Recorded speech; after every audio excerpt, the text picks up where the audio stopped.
Good evening. I'd like to call to order this regular meeting of the Round Lake Area School District Board of Education at 7:06 p.m. on October the 7th, 2024 at 7:06 p.m.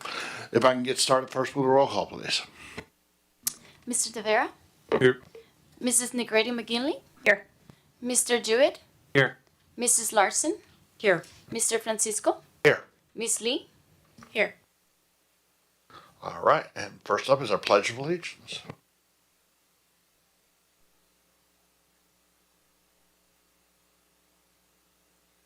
I pledge allegiance To the flag of the United States of America and to the republic for which it stands, one nation, under God, indivisible, with liberty and justice for all.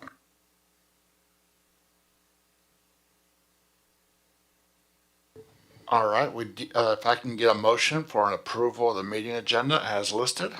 So moved. Second. Motion by Ms. Lee, seconded by Mr. Jewett. Roll call, please. Mr. Tavera? Yes. Mrs. Negrete McGinley? Yes. Mr. Jewett? Yes. Mrs. Larson? Yes. Mr. Francisco? Yes. Miss Lee? Yes. Motion carries, and we have an approved agenda. And first up, our communications to the board, and we have our BPAC update.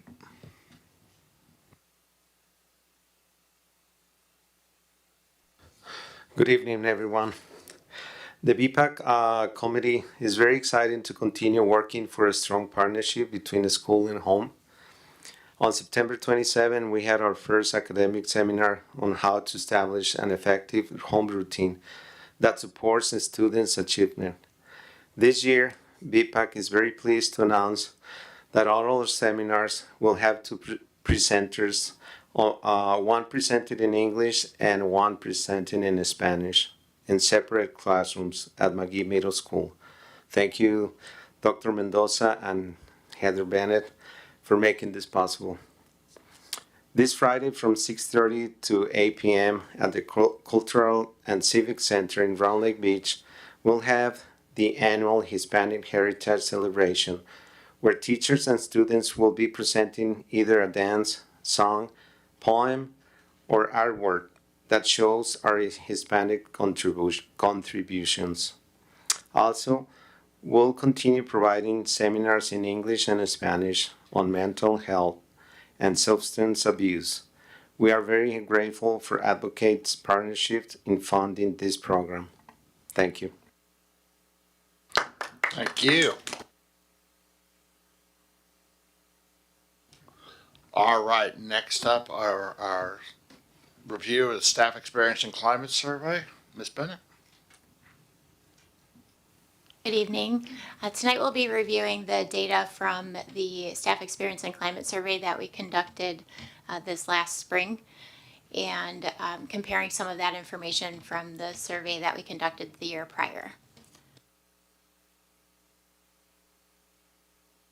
A little bit of a reminder about the survey. We did partner with Hanover Research again last year for this survey.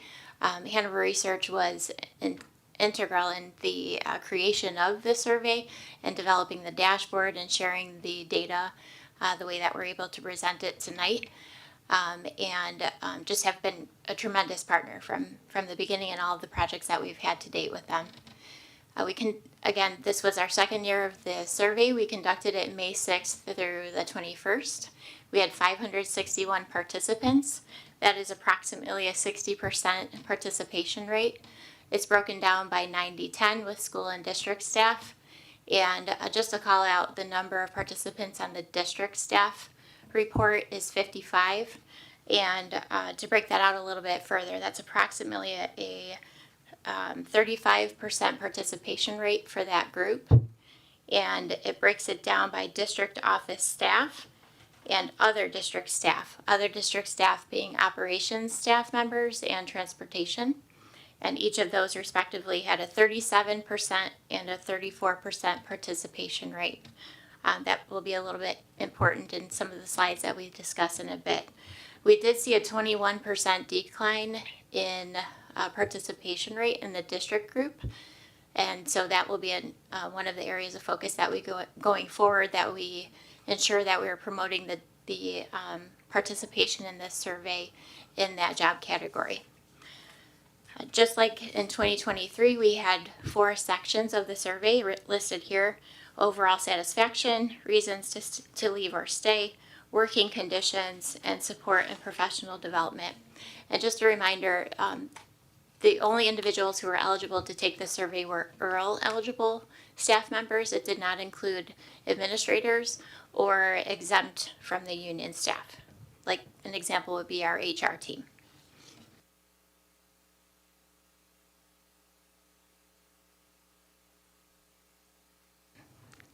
This slide I added. I just wanted to give you guys a look at what the dashboard looks like that Hanover created for us. So we were able to search by a variety of different criteria that you see at the top right. And so this is how we're pulling the data and how we can dig in deeper to the different categories and other demographic data that we collect at the start of the survey. So as a reminder, based off of the results that we had from our May 2023 survey, we had some specific areas of focus this last school year, being 23-24. One of the areas was enhanced work-life balance, which is always a challenge, I think, across all types of industries. But some of the things that we did this last year to respond to the survey data was creating opportunities for professional learning community flexibility. We have some pretty consistent times that we expect staff to be participating in PLCs, and we did give some flexibility last year so that they could work on more individualized projects. We introduced more staff breakfast gatherings at the school level to help encourage a better climate within their buildings, especially with some of the changes that we're anticipating with the implementation of the partner school model at the elementary level. And then we did host a health and wellness fair. In the area of revisiting student discipline and enforcement, this is a continued area of focus for all school districts, I think. But some of the things that we did last year was Hanover partnered with us again in holding individual meetings with various staff members to learn more about how they felt about student behavior and how we might better respond as a school district and in each of our individual schools. Those staff members were anonymous and were selected by leadership from EARL. We made adjustments to ensure that staff were regularly updated following major disciplinary incidents. We did hear that a lot through the individual meetings with staff, just that they wanted to be communicated with on what the outcome was of particular incidents. And we had a more intentional focus on improving student attendance last year, which we believe will have a direct impact on student discipline. The last area was increased staff input on school and district decision making. This was one that we hit hard last year, and we had a lot of opportunity to do so with all of the changes that we were looking to implement for this year. So just some examples here. Staff were heavily involved in the partner school planning process. That was through the individual subcommittees that we had developed throughout the planning process, and as to what their placement would be to the best of our ability for this school year.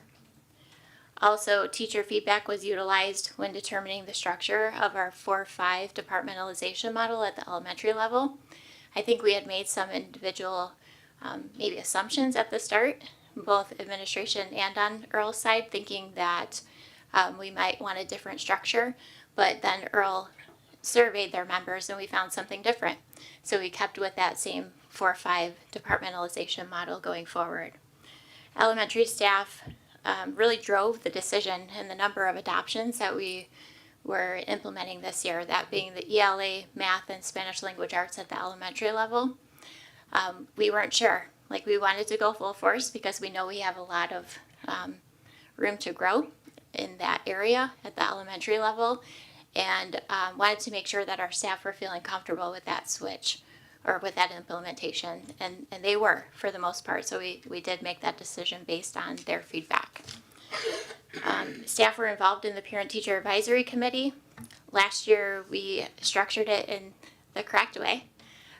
went a way that we hadn't done for many years, I think. So some of the areas that they were included on in that discussion that night were behavior code and consequences, health and wellness resources, school safety, and the implementation of the new policies that we set this year, which were this new cell phone policy for students and the e-learning plan for emergency closure days.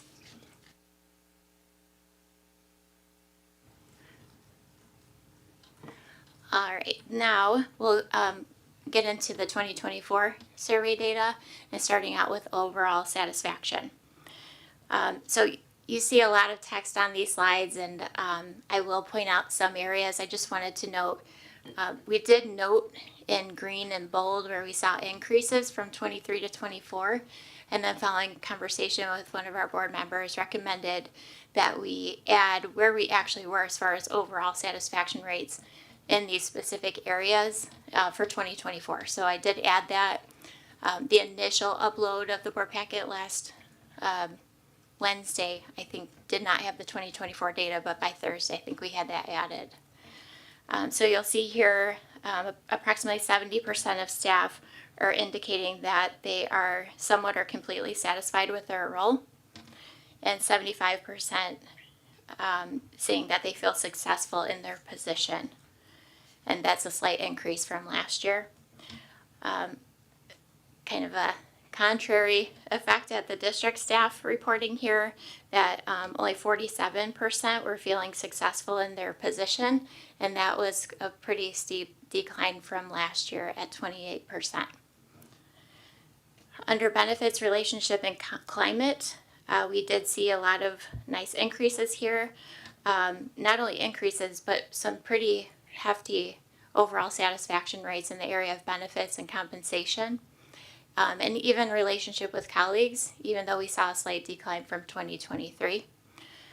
Then at the bottom here on the right hand side, just larger portions expressing satisfaction with climate, but where we are overall is probably not where we want to be. So still great gains in this area, but a lot of work to be done to improve those numbers even more.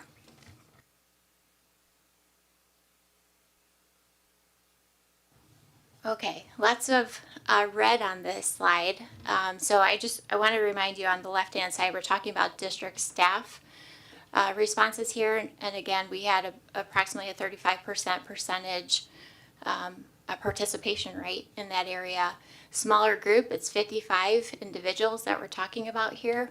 And the way that our survey was structured in order to keep anonymity, it was an agreement that we had with Earl that we wouldn't dig down into specific departments.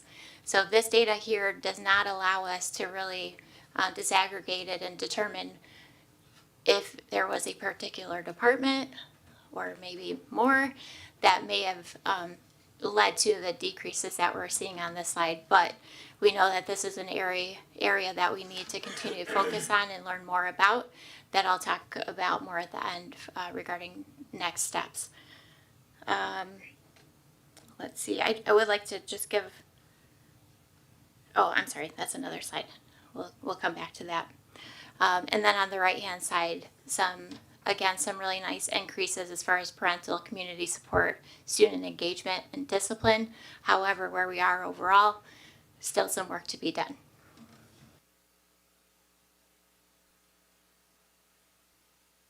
All right, the next category is reasons to stay or leave. So we saw an improvement in this area. So 26% improvement from last year to this, from the 23 survey to the 24 survey. However, 20% of school staff members are reporting that they're likely to leave their position within the next 2 years. We did break out the data a little bit here, showing that staff who may be within their first 3 years of employment, 53% of them are reporting that they may be looking for employment elsewhere. And then staff that have over 3 years, that percentage drops somewhere between 20 and 29%. The next area is maybe one of the most difficult, I think, of the whole survey to really respond to, or related to work-related stress and burnout. So you'll see the list here. 58% of school staff are reporting that work-related stress and burnout may prompt them to look for employment elsewhere, where district is at 42%.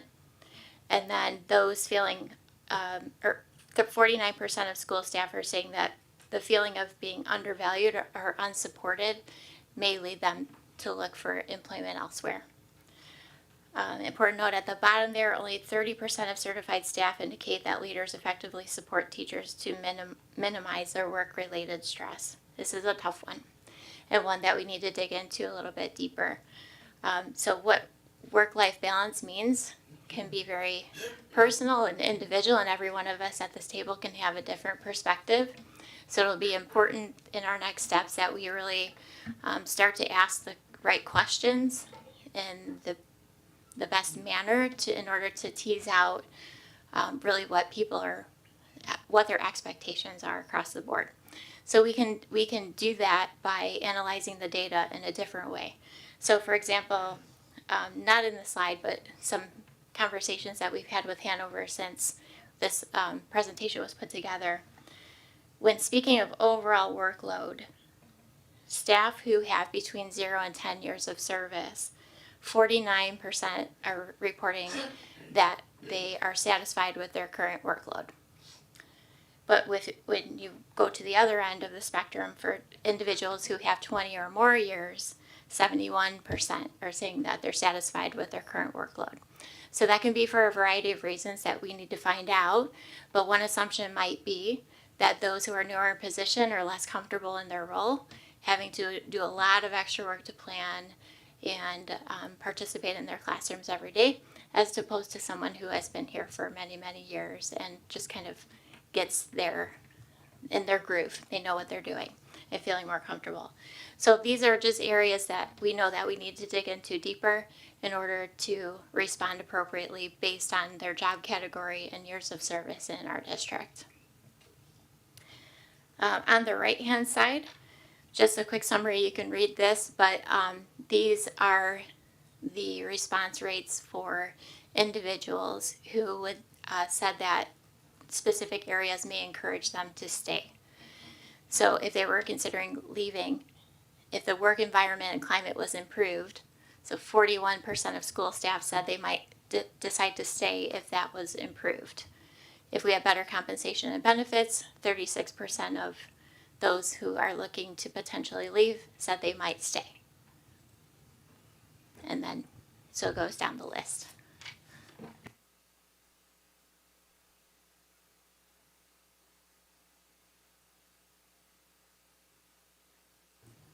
All right, next is working conditions. That's the next section of the survey. Speaking to physical environment, we saw some really nice increases for staff reporting that we provide facilities that support teaching and learning and a safe environment for students and staff. You know, and we are grateful to the board for approving all of the measures that we implemented last year related to safety, and we saw that in the responses here. Now, 65% is not a percentage that I like to see in that area, so still a lot of work to be done in that area, but really want to call out that 33% increase and all the work that Corey Fink did as our director of safety and all of the individuals in the buildings that support that safety role in their schools. And then the last point, we have been doing a lot of work in the area of operations and improving in this area, but our staff do report here only 43% are feeling that facilities are clean and well maintained. So an area that we will be looking to focus on again in the future. On the right-hand side, speaking to instructional support and professional authority, saw some good numbers on this side, but one that I want to call out is the third bullet point there, reporting that 57% report that they have adequate access to instructional materials and supplies. So we know we have this large rollout at the elementary level this year, so we are interested in seeing what this number will be once everybody is settled in, and we'll talk about next steps for that survey coming up here in a few slides.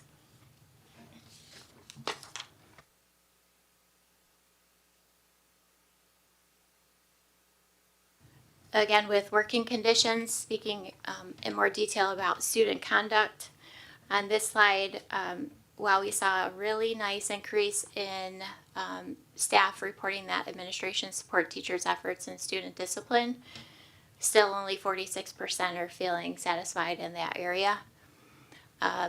47% increase with staff saying that students are following school rules, but the overall is at 25%, not nearly where we want it. And then a similar trend goes down. So parents and families supporting teachers' efforts to maintain student discipline, very similar to last year. Only 26% of staff say that is what they're feeling. And then school leaders effectively supporting teachers with managing student behavior, only at 38%. And of course, just a note at the bottom, which is probably not a surprise, but staff at the elementary levels report more favorable results in this area than they do at the secondary level.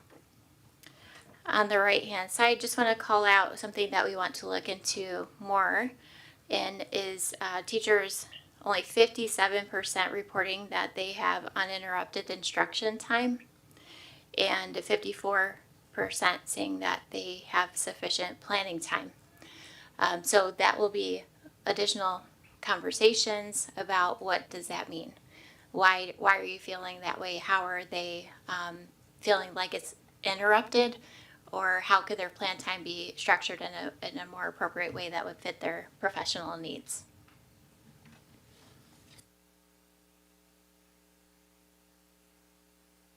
Jumping over to the last section, which is support and professional development. Under staff engagement and decision making, again, earlier I noted that we saw some really nice increases in these areas, but overall, again, still some work to be done in these areas, and we will continuing to focus on incorporating staff into our decision-making process at both the district and school level. This is something that we need to make sure that we ingrain in our processes going forward. It can't be last year we really hit it hard and this year it just falls off. It just needs to become a routine that we have this established and in place. And then down below on the left, school and district administration. Again, work to be done in this area. Staff reporting that school leadership, only 50% feel like school leadership is helpful in retaining high quality staff, and 49% feel, again, that they're involved in the decision making process. And with district leadership, while we felt like we made some really good strides, the overall feeling from our school staff regarding district leadership still has some areas for improvement there. Last section on this slide is related to professional development. You know that we've made some changes in our structure over the last couple of years. Last year we moved to more of a targeted focus on jobs, having like this is the type of PD that you need for your position, and we went away from more of like the choice options for our staff. So this may be a reason for the decline that we saw here. And then this year, I am hopeful and anticipate that we'll see some improvement in this area with the targeted focus that we have on professional learning community, professional development at the secondary level, and obviously with the curriculum rollout at the elementary, the PD has been very focused in that area as well. So looking for some improved data on our next survey. And the bottom right talks about district staff again, and with only 26% agreeing or strongly agreeing that professional development opportunities help staff members reach their professional goals. So we as department leads really need to take that under advisement as we plan for our individual teams at the district level to ensure that they're receiving the appropriate type and amount of professional development going forward.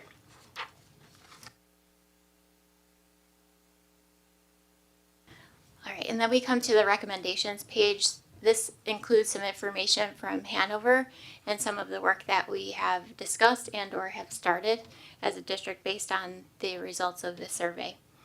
The first is instructional tasks and professional authority.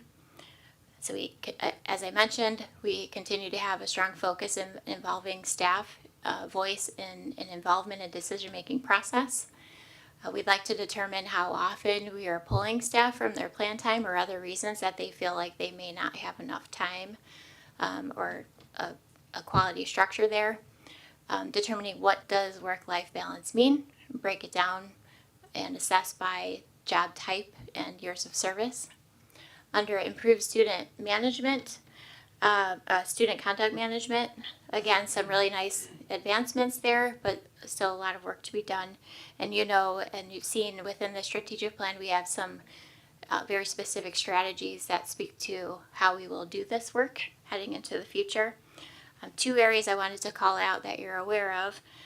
We made some significant changes to the grading structure at the secondary level this year, which we are feeling that this will have a direct impact, positive impact on student conduct, just the accountability piece, and then the institution of the new cell phone policy for students, and already hearing from teachers all the time about what a great change this has made for student engagement inside of their classrooms.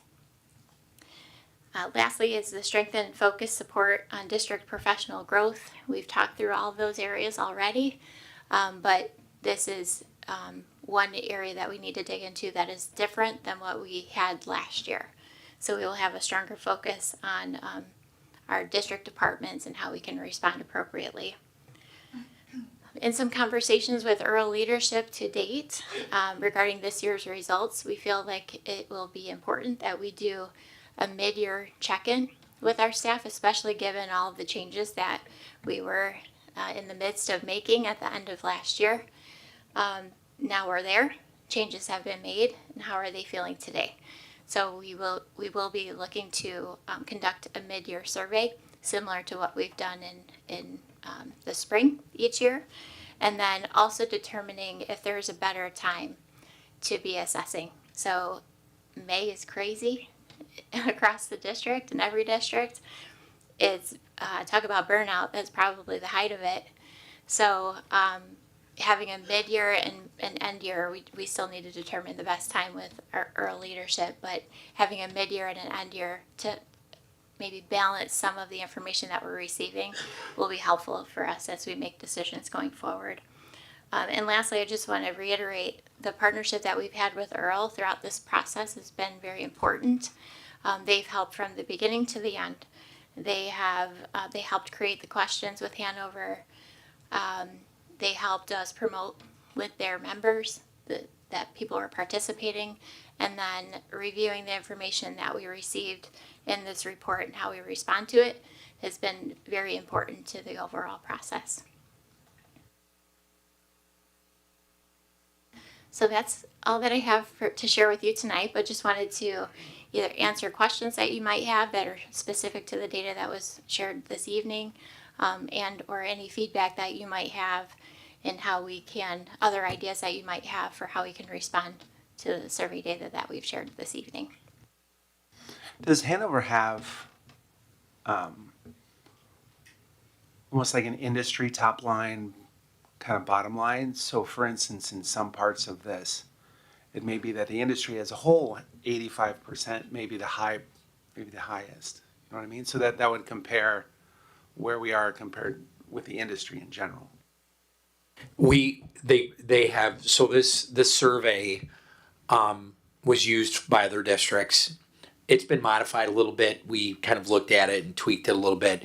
We could probably, I don't think they have a database of what that looks like, but I think if we had them pull some questions, they could give us ideas as to how some of the other districts scored. So we can, I see Ms. Bennett writing down, we can look.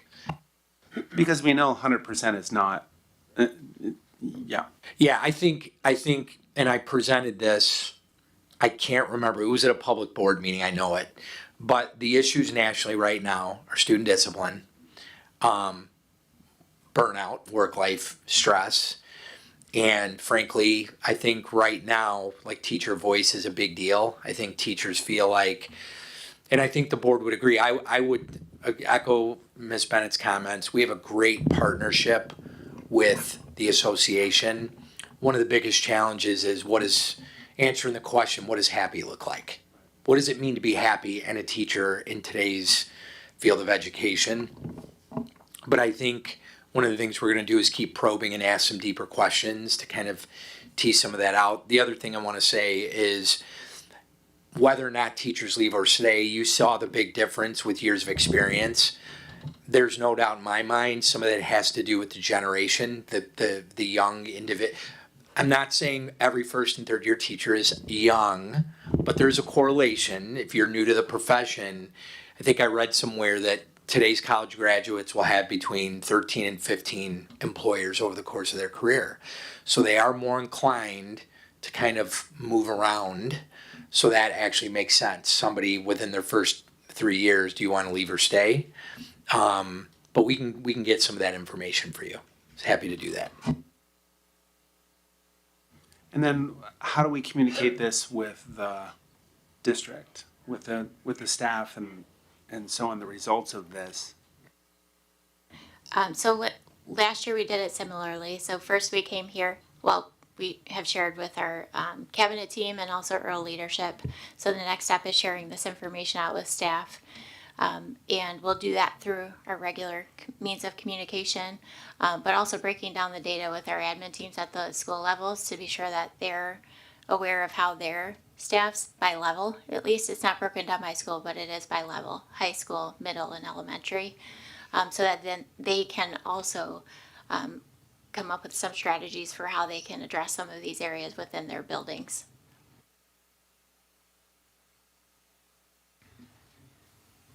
On the slide where it says 2024 key findings, working condition, under time and communication, it says only 40% of certified staff agree that school leaders effectively support them with balancing instructional and non-instructional tasks. Could you maybe provide some examples of what those non-instructional tasks are?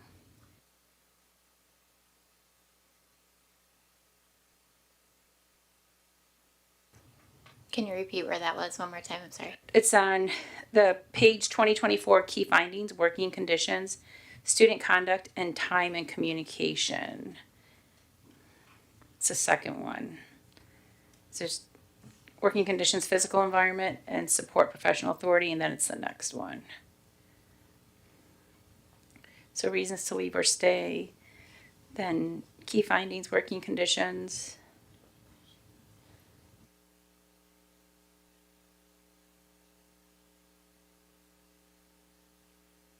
Yes, that one right there. So it's only 40% of certified staff agree that school leaders effectively support them with balancing instructional and non-instructional tasks. Can you maybe elaborate what maybe those non-instructional tasks are? I'll attempt, not being a former teacher, but obviously we have instructional tasks inside of the classroom, but there's also reporting, there's like grading and Dr. Discipline, Steffen, student discipline. yeah, Okay. things like more of like paperwork types of functions. Okay. That's what it's like, not playing the role of a teacher myself, like what differentiates non-instructional tasks versus instructional tasks. Yeah, and I think just generally, I mean, I can't believe it's my 30th year. It has changed. There's more reporting requirements. There's more, I say it paper completion, but it's electronic. There's more, there's different expectations in terms of entering assessment data. There's different reports with proctoring assessments, taking the kids down to do their iReady tests, local assessments. I mean, it's just, I view instructional tasks as being in the classroom and being free to teach. I think that's one of the things that has changed over the course of the years. And I guess this is going to sound a little bit fluffy, so I don't know how else to describe it. But I think when you talk to teachers now, sometimes the ones that have done it a while, they talk about the joy of teaching, and it's almost turning into, we do need accountability, 100%, but there's more, the act of teaching is becoming less free, more scripted, more targeted. So I think that's kind of changing over time. So, and that's not unique to Round Lake. It's probably a national thing. So, yep. Thank you. I just wanted to differentiate that. I had an idea, but I wasn't sure. I wonder if then that would help to the one point in terms of, you're talking about an industry change that may be important to communicate where we stand industry wide. So to just temper or to enforce expectations. Yeah, agreed. Additional conversation. I just want to say, I want to thank the team. I want to thank the board.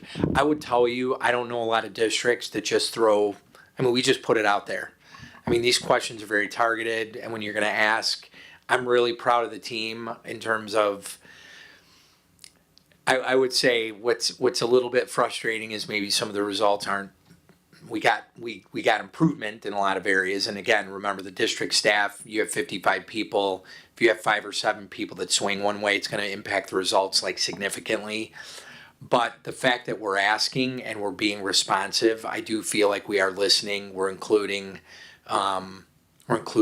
we have been our Earl staff and trying to make some decisions. So I think it's something that the act of asking in itself, I don't really see a lot of districts doing that like we do. And again, we're just going to keep like plowing ahead and trying to be responsive. So very proud of the team and thank the board for supporting.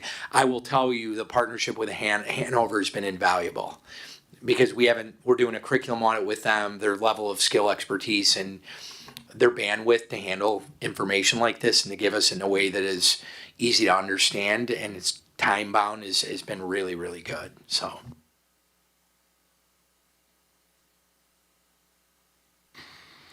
Thank you very much for that. Next up on the agenda is just the recycle of obsolete technology equipment. The report is listed. Did the board have any questions in regards to that? It's kind of the standard from the department, so I don't hear any questions. I think we're going to move forward. Hearing none, thank you very much for that. Next up would be the amended Public Act 970256 and 970609. We were fortunate in that we had discovered some errors in the original memos that we had brought to you at the last board meeting and did an exhaustive audit on those, both the IMRF as well as the TRS, and have put in some safeguards going forward, as well as looking at how Q is going to process these reports in the future so that we make sure that we never bring the reports that we did the first time to you. Any questions from the board? No, I would say thank you for that. Thank you as well. And there's no activity on this. We had already done the activity, so thank you for that notification. Next one up then is the review of the FOIA report. Any questions for the administration or staff in regards to the FOIA report? I do have one comment on the FOIA report going forward. Yanira was able to identify some interesting requests that we have been receiving from Lake County Gazette. That was it, right? We believe these are AI submitted requests, not from an actual person. And then their articles appear to also be just written and posted by AI as well. So in conferring with Hodges, our legal team, they are supportive of us responding to those initial requests, asking for them to identify that they're an actual person. And until we hear back from them, we will not reply. So that's how we'll be moving forward with all the requests from this organization. Do we know, are other districts starting to see that as well? Yes, Hodges had heard from many other districts that they're also experiencing the same and are operating in the same way that we will be going forward. Very interesting. Hearing no additional questions or comments on that? So it's basically like you're getting spammed. Exactly, and for data. So the IA is trying to learn additional information, and this is what we were taught when we were much younger, when we watched Terminator.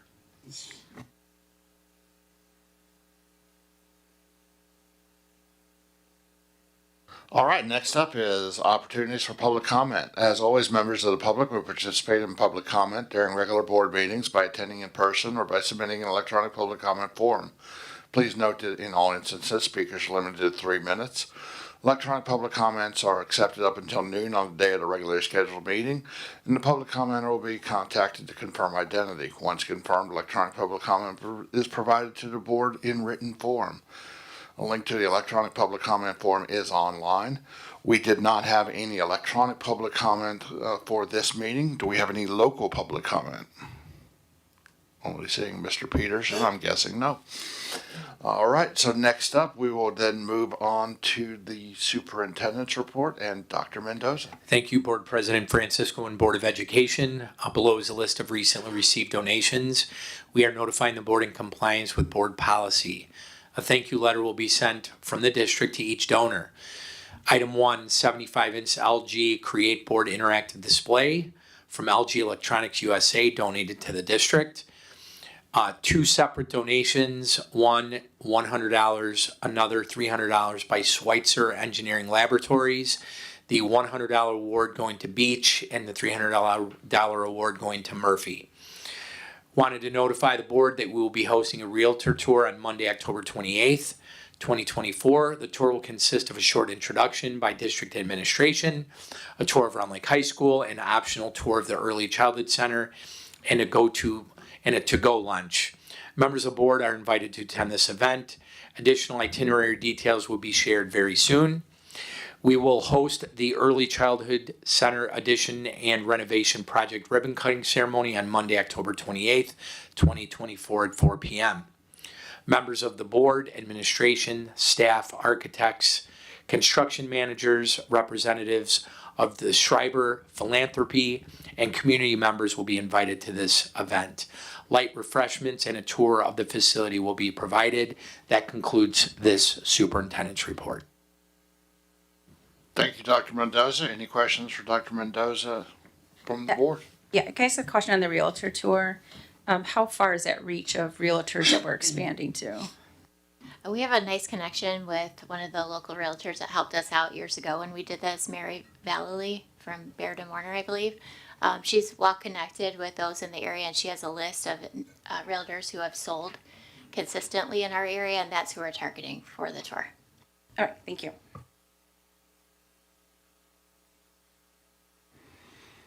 All right, hearing no additional questions or comments there, we will move on to committee reports. We had a community engagement committee meeting this evening, and Ms. Lee? Thank you. First up on our agenda was the events calendar for the board. Mrs. Bennett and Ms. Klingler discussed creating a shared calendar so the board isn't inundated with event invites. There would be a differentiation between district events and board events, so like volleyball regionals versus Lakes Division meeting. The plan is for Mrs. Bennett to have a calendar option for us in the next 2 to 3 weeks that I believe we can opt in to if you don't want to be a part of that calendar, and then you will continue to receive the district, the board event invites through your Outlook calendar. Next, we reviewed the volunteer handbook. The term tutor was removed from the language. Currently, we are not doing background checks we're not screening after school volunteers. There were 2 recommendations. One, to make distinction with signage between booster clubs, parent clubs, and school clubs, school programs. And the second would be that leadership of the parent groups will have access to the background check forms that can be turned in and run through the Raptor system. I think that's a great step forward to protecting our most valuable assets here. The next thing we did discuss, we briefly touched on the climate survey, which was in the regular board meeting packet. Next, there was the monthly snapshot and the social media analytics are in the community engagement packet. I would encourage you to review them. A couple of things were, there's no data for the EEC. There, we lost access to the EEC social media accounts, which is why there's no data. It was communicated to the families and the staff, and they're going to be working on a procedure for when the owner of the social media account leaves. Yeah. There was also X no longer provides analytics, so the question was, should we keep utilizing X for our social media posts?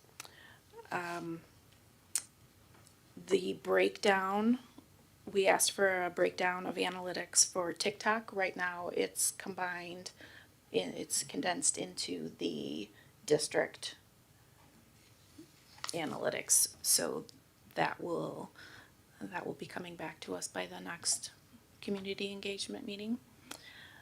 We had some concerns about the district mobile app, that it needs updating. Some of the information was not up to date. And they're working on a procedure for updating and adding it to the administrative calendar. Also of note, the parent surveys came back regarding the high school and 8th grade ceremonies, and it looks like we will have those ceremonies on Friday, Saturday, per the parents' request. And I believe that is all I have. Does anyone have any questions? Thank you. Hearing none, thank you very much. All right, next we will move to approval of open meeting minutes.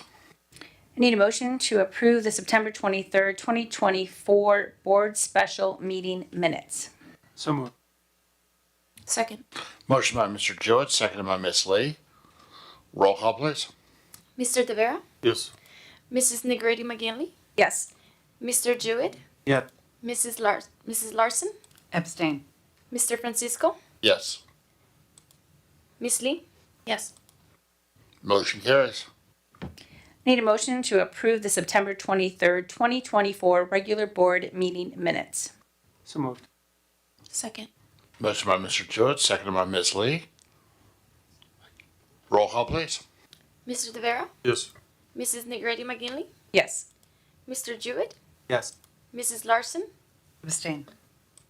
Mr. Francisco, Yes. Miss Lee, Yes. Motion carries. I need a motion to approve this September 26th, 2024 special meeting expulsion hearing, 5:30 p.m. meeting minutes. So moved. Second. Motion by Mr. Jewett, seconded by Ms. Lee. Roll call, please. Mr. De Vera, Yes. Mrs. Negrete McGinley, Yes. Mr. Jewett, Yes. Mrs. Larson, Abstain. Mr. Francisco, Yes. Miss Lee, Abstain. Motion carries. I need a motion to approve the September 26th, 2024 special meeting expulsion hearing for 6:30 p.m. meeting minutes. So moved. Second. Motion by Mr. Jewett, seconded by Ms. Lee. Roll call, please. Mr. De Vera, Yes. Mrs. Negrete McGinley, Yes. Mr. Jewett, Yep. Mrs. Larson, Abstain. Mr. Francisco, Yes. Miss Lee, Abstain. Motion carries. All right, I need a motion to approve the consent agenda for the accounts payable report for $1,194,828.73, the October 7th, 2024 employment report. So moved. Second. Motion by Mr. Jewett, seconded by Ms. Larson. Roll call, please. Mr. De Vera, Yes. Mrs. Negrete McGinley, Yes. Mr. Jewett, Yes. Mrs. Larson, Yes. Mr. Francisco, Yes. Miss Lee, Yes. Motion carries. And that will bring us to old business. And first up on that is Dr. Lamping.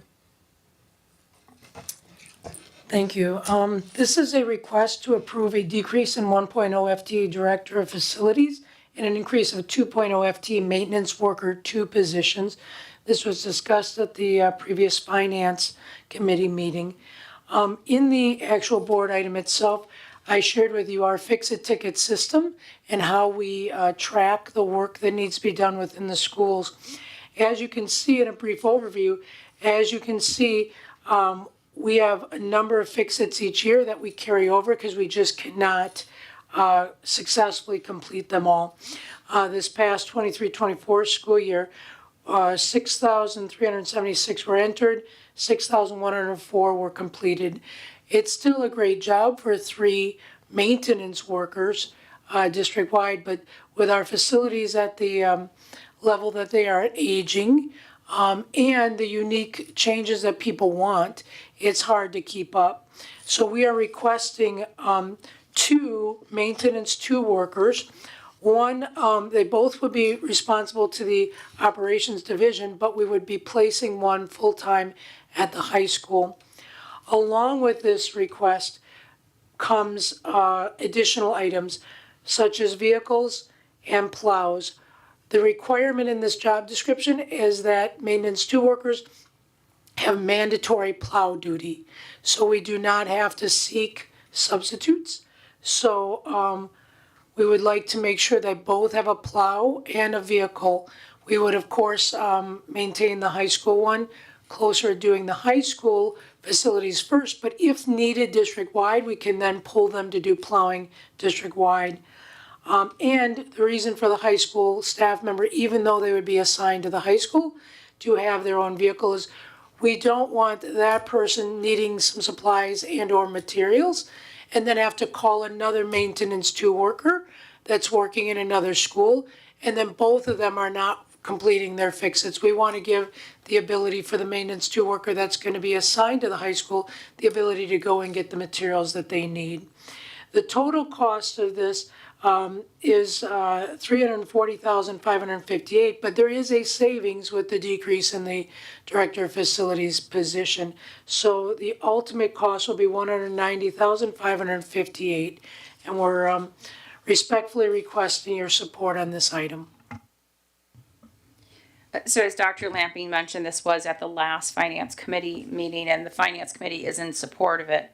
I just want to add, as Dr. Lamping mentioned, we have a carryover of fix-it tickets. So the Finance Committee has asked that we see next year some volume. Want to making sure by adding these 2 positions, we are seeing that decrease in fix-it tickets, because if we're not, then we're doing something wrong.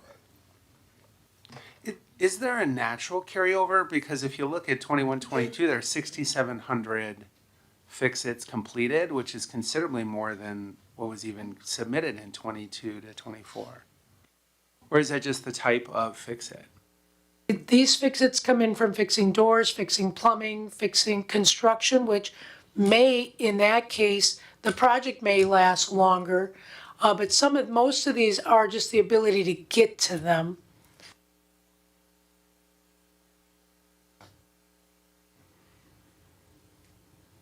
So you're asking more detail in terms Yeah, of which ones are, because I'm wondering how much are held over just because. Well, that's kind of, we don't have that data, but by adding these positions, starting to get the reporting on the fix-it tickets, that will help us dive into some of those things. So as Dr. Lampy mentioned, we've had a few construction projects over the years, and there is a little bit of carryover, but we really don't know. Is there the need for these 2? Absolutely. No, yeah. And- But I think we need to dive into the fix-it tickets. And to Mr. Kewitt's point, I mean, are we getting, because it's the end of the year, so at the end of May, beginning of June, we're getting a bunch of, this is all needs to get done, but then it rolls over because it got reported 5 days before the cutoff. That could be. We could look at more detailed data about exactly when these came in. But what you can see from this is we struggle to get to preventative. We're always trying to fix something. And so it would be nice with these additional positions to possibly get to more preventative.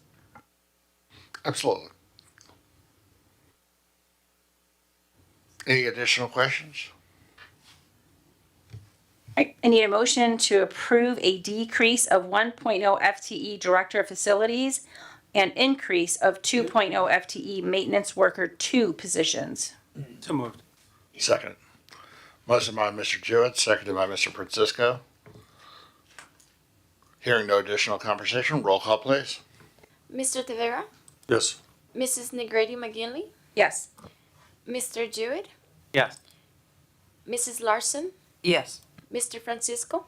Yes. Miss Lee? Yes. Motion carries. Thank you. All right, next up, we'll switch over to Mr. Varick and Murphy Elementary elevator bid. Good evening. Thank you for your time. Last year at this time, on September 18th, during the Finance Committee meeting, Dr. Lamping presented the proposed large-scale projects that the district intended to initiate. The Murphy Elevator project was the first item listed on the project's document. Now, the planning and development phase of the elevator project has now been completed, and the proposed work is still slated for the summer of 2025. Now, without going into an overview, I did provide a brief overview and rationale in my board memo. So without going into that, I will say that the district has completed a formal public bid process for the Murphy Elementary elevator project. 6 construction firms submitted bids. The range on base bids is a lowest responsive and responsible bid of $1,115,000 and a high bid of $1,269,900. Now, the bids include a $110,000 contingency for unknown overages, testing, and inspections. And this project will be funded using district fund balance. Therefore, the administration is now respectfully recommending and requesting authorization by the members of the Board of Education to accept a public bid for the construction and installation of an elevator at Murphy Elementary School by Complete Construction Resource for the base bid of $1,115,000. Just to clarify, Murphy's is our last ADA non-compliant building, correct? So this will bring every building in the district into ADA compliance? Yes, Murphy currently has a section of the building with 3 separate floors and does not have an elevator to service these floors. And this school building currently lacks, as most of us know, the adequate accessibility features for individuals with physical disabilities or who have mobility restrictions. So we believe that an elevator there will enhance accessibility and promote an inclusive environment for staff, students, and visitors. And it may perhaps alleviate potential congestion during class changes and enhance safety during emergency evacuations. So yes, that is the one school. Go ahead, Dr. Lampy. So you are absolutely correct. Ellis is another school that does have a handicapped accessibility issue, and that is primarily in the library. In our ROE visit this year, which you'll get a report on in a subsequent board meeting, we do need to address that issue. And we have a couple of options. One is to do a small chair lift, which I've been recently looking into, or going in with a long ramp, but we will be addressing that this year as well. My only other question is so those are the 2 school buildings. Do we have any issues with Calvary or whatever the name of that one is, with that one or any of the newly acquired, like the warehouse or anything like that? So there, we do not have access in ESC, that is handicapped accessible to the first floor, the ground floor. As for the warehouse, we do not have an elevator in the warehouse. We have the option of not storing anything up on the current office loft. So it would not be necessary at this point to have an elevator in the Valentine warehouse. Thank you. The reason for my question was in my legislative conversations with Senator Duckworth, one of her big pushbacks, and rightfully so, is we're at 25 years in 25, 20, almost 30 years into ADA compliance, and we still have districts living on grandfather clauses. And there are absolutely justifiable reasons for that, but just looking to when will we be able to move forward with that being an ADA compliant district? So we will have all of our school buildings done by the end of next summer. I think we have to ask long-term for ESC what we're gonna do with that building long-term to determine if, I mean, right now it's more floors than we can, use by code, by the fire department. So I think we have to ask ourselves how we're gonna use that building before we try to put a $1 million+ elevator in there. So I think it's a long-term question for that Absolutely. building. Thank you. But I would also say, Ellis, it's not just the library, it's the cafeteria too. The cafeteria is accessible going around the building. We are looking at whether we can do a chairlift down to the library and then come through because it is a drywall wall. We just started learning that a little bit this past week is our investigation, but trying to get in the front of the building to the cafeteria accessible as well. Yeah, I mean, going around is I was gonna not, say, going round, I mean, technically Murphy, you could go round, and you had that accessibility by going outside and around. Yeah, this one, it's not the best scenario, but you can go around inside. You do not have to exit the building to get to the cafeteria. But we have talked about blowing down the stairs and doing a ramp from the west side of the building to the cafeteria, or possibly through the library, through that wall there. So there are some options, because the minute you do a ramp, you have to do the degrees, and that goes way into the actual physical location. So we're trying to look at different options to solve the Ellis issue as well. Additional questions, conversation? back to the Murphy elevator, I know when this was vetted and went through finance, we talked about the brand, it being an Otis elevator. And the reason is because we don't want to have a bunch of different brands of elevators, just kind of, some history with projects we've done in the district. We've had different types of HVAC systems, different this or that, and it becomes cumbersome for the district to maintain and get service, if you have different makes or models of equipment. Yeah, that's correct. If you're asking for a comment, it is an Otis elevator that was specified for this, within this bid. We also looked at Kone and other companies, but we were trying to, again, stay with a universal elevator system. Okay. So again, this has gone through finance, and finance is in support, and obviously the need for that building. Hearing no additional questions.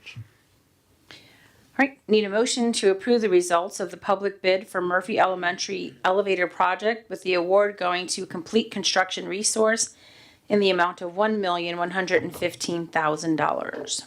So moved. Second. Motion by Mr. Jewett, seconded by Ms. Lee. Roll call, please. Mr. Tavera? Yes. Mrs. Negretti McGinley? Yes. Mr. Jewett? Yes. Mrs. Larson? Yes. Mr. Francisco? Yes. Ms. Lee? Yes. Motion carries. Thank you for your time. All right, next up is elementary wellness, and that'll be Dr. Steffen taking the microphone. Good evening. This item was at the last board meeting as well as the last finance meeting, and we are back to request the approval of an additional wellness teacher at the elementary level. This teacher will be teaching at Murphy and at Village, and this will allow us to have all of our doubled up sections of physical education covered by a certified PE teacher at our elementary schools. Any questions from the board? Again, it was at finance and vetted through finance and in support. All right, I need a motion to approve the 1.0 FTE elementary wellness teacher. So moved. Second. Motion by Mr. Jewett, seconded by Ms. Larson. Roll call, please. Mr. Tavera? Yes. Mrs. Negretti McGinley? Yes. Mr. Jewett? Yes. Mrs. Larson? Yes. Mr. Francisco? Yes. Miss Lee? Yes. Motion carries. And that will bring us to new business. And first up on that is Mr. Schuth, and it looks like we've got a contract extension. Just real quick, Mr. Schuth, Dr. Schuth is going to present on this, but just wanted to, it is on new business, but this is not new to the board. The parameters were established. I worked with you directly on financial parameters. I updated you on some of the contract language. So I just want to gently remind the board that a lot of the work, all of the work was done on this last year. So I'm going to defer to Dr. Schuth now. And as a reminder, this is actually in our last 4 years, this would be our second approval of that. We had a contract negotiation before that we already did this. So again, continuing that amazing work with the union. I'm not sure I have much more to say on this subject. No, I love it. I appreciate that, but it is in a contract extension. It's not a negotiation per se. We will be looking to do a full-on negotiation in 2 years at that point. But as you can see in the board memo, it outlines the percentage increases for the various salary pieces, as well as the incorporation of all the MOUs that have happened in the time between the beginning and the end of the previous contract. All right. I need a motion to approve the monetary increases for the year 2025-2026 and 2026-2027 of the 2025-2027 collective bargaining contract extension with the Education Association of Round Lake, otherwise known as EARL, IEA, NEA, as ratified by union members on May 2nd, 2024. So moved. Second. Motion by Mr. Francisco, seconded by Mr. Jewett. Roll call, please. Mr. Tavera? Yes. Mrs. Negretti McGinley? Yes. Mr. Jewett? Yes. Mrs. Larson? Yes. Mr. Francisco? Yes. Miss Lee? Yes. Motion carries. Next up is our high school principal, Mr. Peterson. Good evening, everybody. Tonight, I'm here to seek approval to bring, for the contract with Conscious Campus for Ken Nwadike. He's been coming to our school for a number of years, has presented to our students and had individual meetings with some of our student leaders. It's been a great experience, and we are able to fund this through a generous donation from the Gorder Foundation. This information has been presented to the Finance Committee previously, and we have already secured a COI for this company and have a background check for Mr. Nwadike. So again, this has gone through finance, as Mr. Peterson said. Again, we, as you mentioned, the certificate of insurance and of course, just the background checks as with anyone that comes in contact during the school day with students, and all that has been vetted. Any additional questions? Hearing none? Right. I need a motion to approve the agreement with Conscious Campus speaker Ken E. Nwale Jr. in the amount of $8,500. So moved. Second. Motion by Ms. Larson, seconded by Mr. Jewett. Roll call, please. Mr. Tavera? Yes. Mrs. Negretti McGinley? Yes. Mr. Jewett? Yes. Mrs. Larson? Yes. Mr. Francisco? Yes. Miss Lee? Yes. Motion carries. Thank you. Next up will be Ms. Cacciatore with the musical contract. Good evening, everybody. We are here to seek approval and your support for the 2025 Brown Lake High School musical, for Music Theater International for the musical Alice by Heart. And again, this was at the last finance meeting, again, contract, certificate of insurance, everything was vetted through finance and finances in support of. And Ms. Cacciatore broke out several strains of like Sweet Dreams by Heart. Yes, no, maybe. Think a different heart. And you don't want that. Nobody wants that.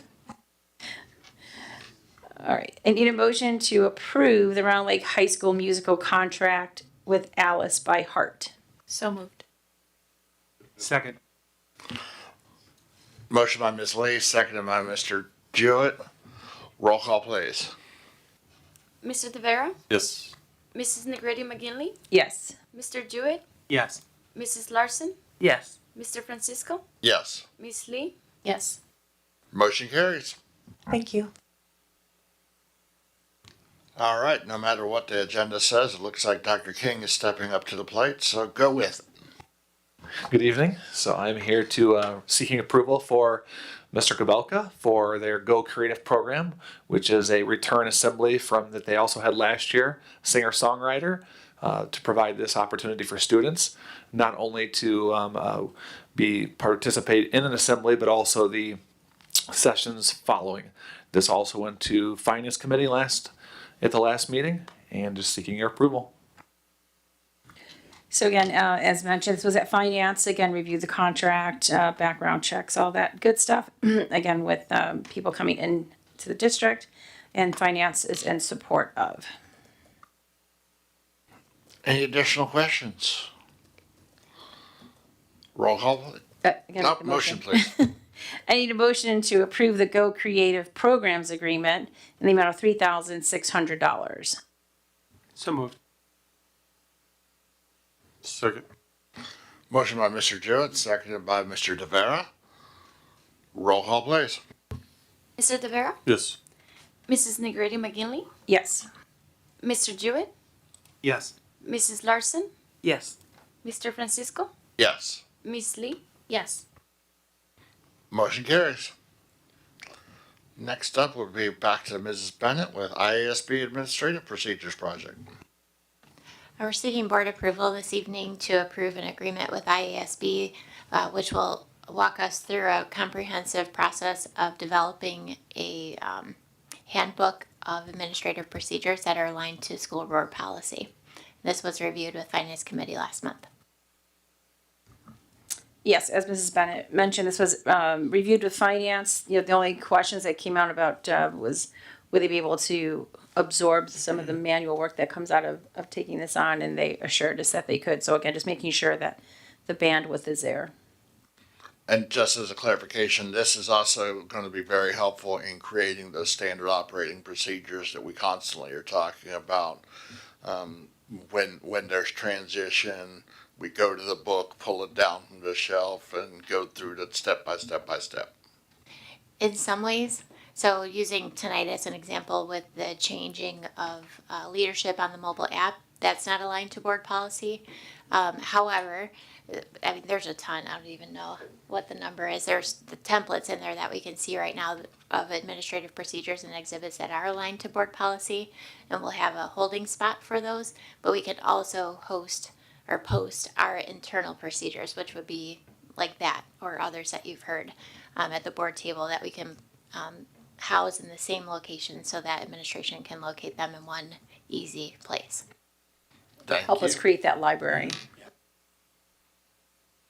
All right, I need a motion to approve the IASB Administrative Procedure Project for $11,000. So moved. Second. Motion by Mr. Tavera, seconded by Miss Lee. Roll call, please. Mr. Tavera? Yes. Mrs. Negretti McGinley? Yes.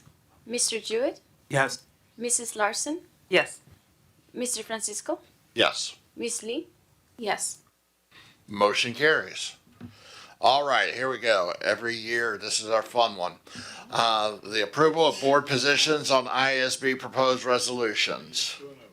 Exactly. Do you say no to a yes, yes to a no? If I say yes, does that mean no?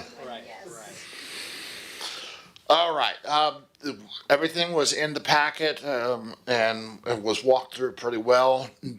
I actually, me personally, I'm just going to, and maybe this is also because I'm on Lake Division, but I am actually in full support of the resolution committee's recommendations.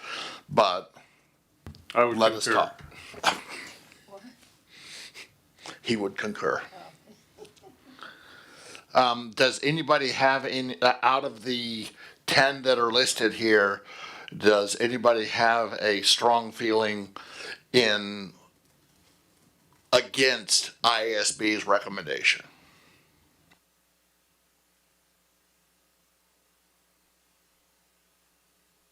All right, so then we need I think the roll call would be, and I'll let you word it, Annette, but basically we're accepting ISB's recommendations.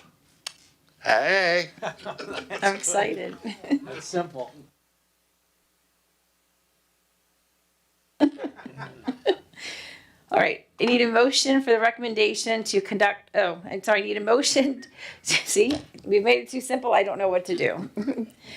I need a motion for the 2024 IASB Resolutions Committee in support of the 2024 Delegate Assembly meeting in support of the Resolutions Committee's recommendation. So moved. Second. Motion by Mr. Francisco, seconded by Mr. Jewett. Roll call, please. Mr. Tavera? Yes. Mrs. Negretti McGinley? Yes. Mr. Jewett? Yes. Mrs. Larson? Yes. Mr. Francisco? Yes. Miss Lee? Yes. Motion carries, and that will bring us to positive occurrences, which, of course, the first positive occurrence is just getting through the resolutions committee report. So there we go. Open the floor for positive occurrences. So I was out with a friend last week who is also a person who is a coach for another competitive flag team, and was telling me how exceptional our flag team is, because they were also at the meet the week prior, and our team took, I think we won like number one over all the areas. I mean, it was like amazing. And this is from someone who won like 10 state champions previously. So like super high praise for our color guard people. And also I'm really happy that the resolution thing went through, because they spent a good half hour, 45 minutes at that delegate assembly figuring out how to vote. Well, I'll throw it up there. Just a couple quick ones. Flag football. The girls are the number 2 seed in their sectional. We are hosting the regional here at the high school, which is going to be great. They're the number 2 seed in the sectional, which basically means they're ranked in the top 8 in the state, is the way that translates. So looking forward to that. Boys soccer got a 6 seed and is in the Huntley sectional, regional, if I'm not mistaken. So that's actually looking, especially in light of this season, is looking very, very strong. Just all across the board there. And then I'll throw it out there. Thank you to all the board members who came, that were able to come to the Mano a Mano gala on Saturday. Not having the ability to bid on things was detrimental, but beyond that, being able to engage and be part of the community and to show our support as a district, along with a lot of other districts in our area, when it comes to the Park District was a supporter. and a lot of other organizations were there with Mano a Mano as well. But it was a great function, and thank you to the 5 that were able to make it, and the 2 that weren't. We definitely understand. Wish you could have been there because it was really good. I just wanted to add, we had the homecoming parade, and I wanted to thank the community for coming out. I think we had a really great showing, and all the floats were great, and it's always great to see everybody together. And of course, the homecoming game and the fireworks, they always do a really nice job. And it's, the start of senior nights, and I got to attend to be a proxy parent for tennis, so it's nice to go to that one. And I'll second the homecoming parade. What a great turnout we had. The community really came out, and that was great to see. And then the homecoming game, I got to attend my first girls flag football game, and that was really amazing to watch. The fireworks were great, and I did get to attend the Mano a Mano Gala, and how heartwarming it was to listen to those stories and to hear what amazing work that this program does. It's really a great event. People reached into their pockets pretty deep. We didn't have the silent auction, so but I think they raised a good amount of money, and I was really felt privileged to attend. So thank you.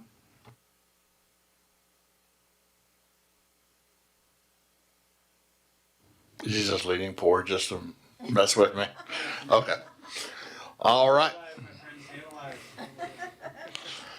All right. Next up, we'll go to future agenda items. Anyone have anything to add for future agenda items? I just wanted to follow up on Class Dojo. It's coming. Thank you. All right, hearing no additional future agenda items, then I need a motion to convene in closed session as permitted by statute 5 ILCS 120/2 for the purpose of discussing the following: employment matters 5 ILCS 120/2C1, real estate matters 5 ILCS 120/2C5, closed meeting minutes 5 ILCS 120/2C21, and litigation and or claims 5 ILCS 120/2C11. So moved. Second. Who had the, was it Jewett? Okay. Motion by Mr. Jewett, seconded by Ms. Lee. Roll call, please. Mr. Tavera? Yes. Mrs. Negrete McGinley?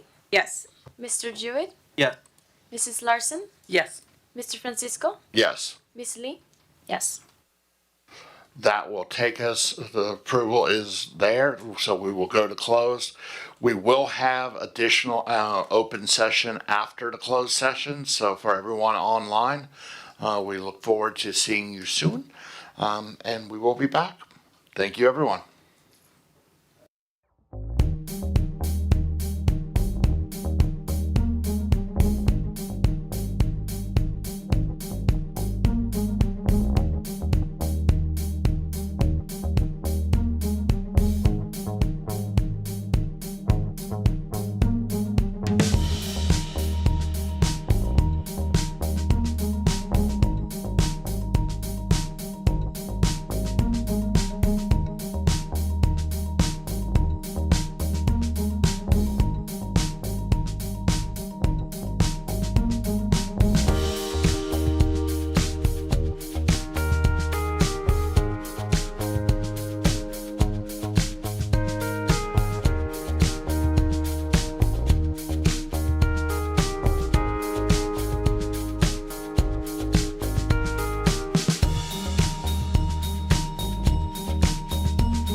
Session, and we have some action resulting from closed session. Need a motion to approve the dismissal of the probationary teacher as listed. So moved. Second. Motion by Mr. Jewett, seconded by Ms. Lee. Roll call, please. Mr. Tavera? Yes. Mrs. Negrete McGinley? Yes. Mr. Jewett? Yes. Mrs. Larson? Yes. Mr. Francisco? Yes. Ms. Lee? Yes. Motion carries. Need a motion to approve the dismissal of educational support personnel as listed. So moved. Second. Motion by Mr. Jewett, seconded by Ms. Larson. Roll call, please. Mr. Tavera? Yes. Mrs. Negrete McGinley? Yes. Mr. Jewett? Yes. Mrs. Larson? Yes. Mrs. Larson? Yes. Mr. Francisco? Yes. Ms. Lee? Yes. Motion carries. I need a motion for the approval of the resolution authorizing the purchase of real property on Magna Drive and buyer representation agreement in the amount of $145,000. So moved. Second. Motion by Mr. Jewett, seconded by Mr. Tavera. Roll call, please.